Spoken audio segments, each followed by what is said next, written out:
So Dr. Woerner, we hear a lot about sustainability these days.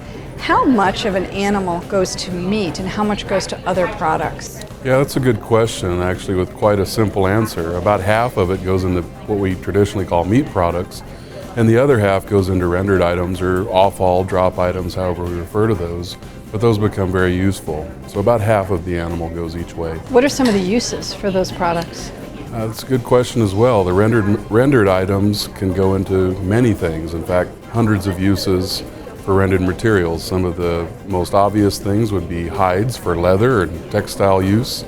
Others would be pharmaceutical use, cosmetics, soaps, and other household items that commonly come from rendered products.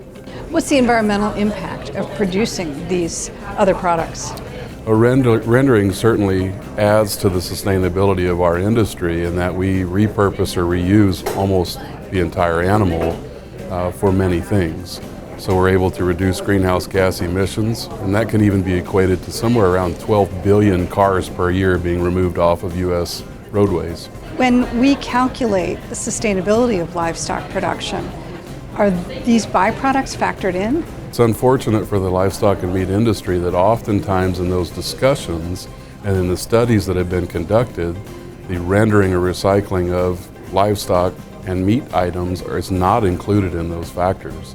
But by utilizing rendering and recycling animal goods, we are drastically improving the livestock long shadow and improving the efficiency and sustainability of our business. But could we produce some of these products, like leather, without using animals? Because some people have argued that's a better approach. Certainly, synthetic products, faux leather, for example, cosmetics, soaps can all be manufactured in our industry today.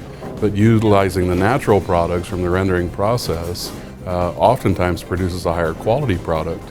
And the flip side to that is producing these synthetic products is not always environmentally friendly. For example, oftentimes it relies heavily on the petroleum industry and petroleum-based products. If a consumer's worried about the sustainability of livestock production, what do you tell them? I would tell you that the meat and livestock industry is actually very responsibly using the entire animal not only to produce meat products, but many other products that we use on a daily basis in our homes and in our businesses.